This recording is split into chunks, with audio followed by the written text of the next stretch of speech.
현재 수많은 외국인들이 한국을 방문하고 있습니다. 그런데 이 외국인들은 대체 왜 한국에 몰려들고 있는 것일까요?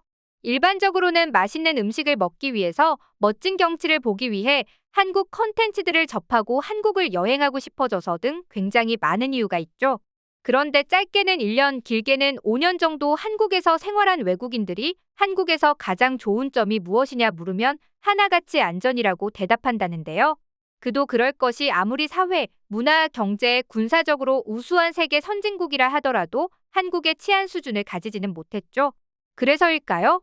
최근에도 한 외국인은 한국 여행을 왔다가 한국의 치안을 겪고 큰 충격을 받았다는데요. 무슨 일인지 함께 알아보시죠. 아무리 한국의 치안이 좋다고 하더라도 우리에겐 일상이라 그 편리함을 쉽게 느낄 수 없습니다. 외국인들의 경우에도 직접 두 눈으로 확인하기 전까지는 반신반의하는 경우가 대부분인데요. 외국인들은 한국인들이 등산을 하는 모습을 보며 굉장히 놀란다고 합니다. 한국의 산은 무려 8,000개가 넘고 한국 어디에 살던 그 주변에는 산이 꼭 있기 때문에 등산을 취미로 갖는 분들이 많습니다. 게다가 험난한 산부터 가볍게 운동하기 좋은 산까지 그 종류가 다양해 해외에서도 일부러 등산을 목적으로 한국을 오는 외국인들도 적지 않죠. 실제로 한국산은 서울만 하더라도 관악산과 구룡산, 남산, 아차산, 인왕산 등 언제든지 마음만 먹으면 등산할 수 있는 곳이 널려 있습니다. 거기에 산만 있는 것이 아니라 등산객들의 안전을 위해 등산로도 잘 되어 있는 편이죠. 여기까지는 별로 놀라운 일이 아닌 것 같은데 대체 외국인들은 어떤 점에서 놀란 것일까요? 그건 바로 야간 산행 때문이었습니다. 한 외국인 산악 전문가도 한국인들이 야간 산행을 위해 입구에 모여있는 모습과 등산로를 거리낌 없이 올라가는 모습에 충격을 받았다고 하는데요. 그도 그럴 것이 한국은 등산로가 잘 정비되어 있을 뿐만 아니라 곳곳에 불빛이 있어 길을 잃을 위험이 거의 없기 때문입니다. 게다가 한국은 어디에서나 와이파이가 잘 터지고 신호도 잘 잡히기 때문에 산속에서도 휴대폰을 사용할 수 있다는 점이 야간 산행을 쉽게 할 수 있도록 도와주죠. 이와 달리 대부분의 해외에서는 산은커녕 집 앞 공원을 가는 것이나 편의점을 가는 것도 자제해야 할 정도로 위험합니다. 그래서 한국에서 야간 산행이 가능하다는 얘기를 듣고 대체 한국은 어떤 나라냐며 놀라워하는 것이죠. 그래서 한 외국인이 야간 산행을 하고 난 뒤 경험을 커뮤니티에 올리자 화제가 되기도 했는데요. 그 내용을 잠깐 소개해드리겠습니다.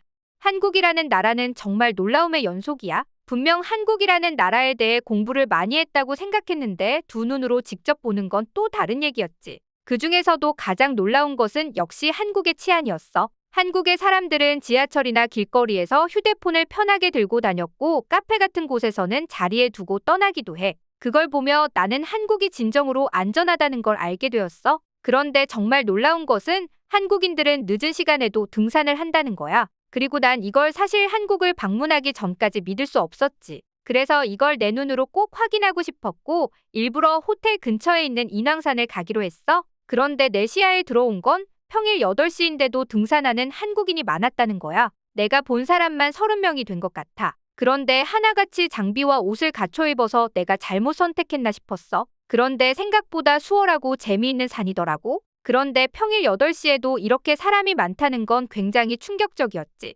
보통 이때는 집에서 가족과 함께 행복한 한때를 보내야 하는 시간 아니야? 그런데 산을 오르면서 왜 이 수많은 사람들이 이곳에 모였는지 바로 알게 되었어. 야간 산행은 낮에 하는 등산이랑은 차원이 안 되게 좋더라고. 산을 오르며 한눈에 보이는 서울 시내가 너무 예뻤어. 이런 광경은 15년 동안 많은 산을 등산해왔지만 정말 처음 보는 광경이었지. 나는 그 자리에 10분간 서서 아무 말도 못했던 것 같아. 나랑 같이 왔던 여자친구도 할 말을 잃었더라고. 아마 나랑 같은 감정을 느낀 거겠지. 처음에 야간 산행을 나가자고 했을 때 사실 여자친구는 무슨 헛소리냐며 욕을 했거든. 근데 내 고집 때문에 나오게 된 건데 여자친구가 아쉽다는 말을 했을 때 너무나 짜릿했어. 이제부터 인왕산은 내가 가장 좋아하는 산이 될 것 같아. 그리고 한편으로는 야간 산행을 할 수 있는 한국의 치안이 너무나 부러웠다. 생각해보면 한국의 밤거리는 24시간 네온사인으로 반짝이잖아. 한강에도 밤에 굉장히 많은 사람들이 앉아있고 이게 정말 너무 놀랍다니까. 나는 이 경험을 하기 위해 앞으로도 한국에 계속 오지 않을까 싶다. 글의 내용은 여기까지였는데요. 한국인들이 흔히 하는 야간 산행에 정말 흠뻑 빠진 모습이라 뿌듯하기만 합니다. 사실 그 전까지 새벽에 공원에서 산책을 하거나 야간 산행을 하는 일이 그다지 특별하게 느껴지진 않았는데요.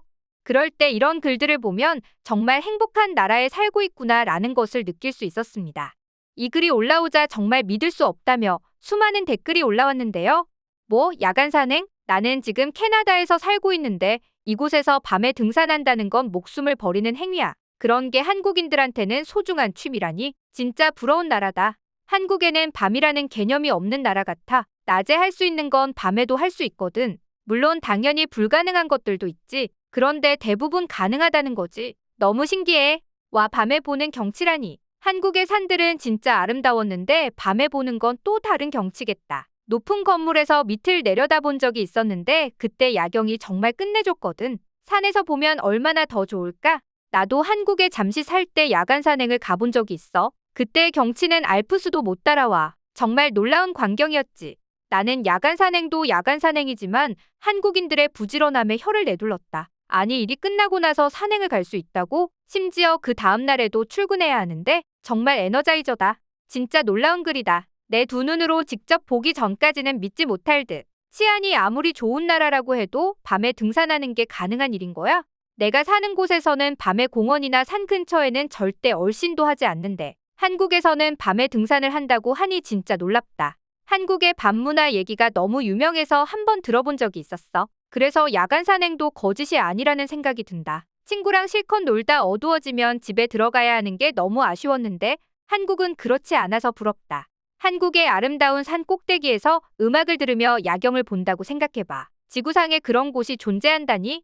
야간 산행은 안 가본 사람은 있어도 한 번만 가본 사람은 없다고 하더라고. 나도 한국에서 야간 산행을 해본 적이 있었는데 이것 때문에 한국에 눌러앉고 싶어졌다니까. 그 정도로 낭만적이었어. 그런데 신기하게 별은 많이 보이지 않더라. 그게 아쉬웠지만 마치 도시의 불빛이 별 같아 보여서 괜찮았어. 나는 아마 혼자라도 다시 오지 않을까 싶어. 이렇게 외국인들이 한국의 산에 관심을 가져줘서일까요? 서울의 주요 산을 오르는 외국인이 많아지자 서울시 산하 서울관광재단은 서울 강북구 우이동 북한산 등산로 입구에 서울 도심 등산관광센터를 열었는데요. 내국인도 이용할 수 있지만 영어, 중국어, 일본어로 된 등산 정보를 제공하는 등 외국인들이 쉽게 등산할 수 있도록 도와주고 있었습니다. 등산 전 물품을 보관하거나 등산 후 샤워도 할 수 있고 예약만 하면 등산복과 등산화 등 장비도 빌려주기 때문에 개관 2개월여 만에 외국인 등산객만 1,361명이 이곳을 이용했다고 하는데요. 그 중에서 가장 인기가 있는 체험은 바로 석양을 보며 랜턴을 들고 등반을 하는 야간 등반이라고 합니다. 외국인 회원 수 14,000명의 액티비티 동호회 클라이밍 인 코리아는 매주 등산이나 액티비티 모임을 여는데 특히 인왕산 선세 클라이밍은 매주 60-70명이 참여할 정도로 인기 있다고 하죠. 이 모든 것을 가능하게 만든 것이 바로 한국의 높은 시민의식과 치안 덕분이라는 것이 뿌듯하기만 한데요. 앞으로도 한국의 산을 즐기는 사람들이 더욱 늘어나길 바라며 오늘의 영상 마치겠습니다.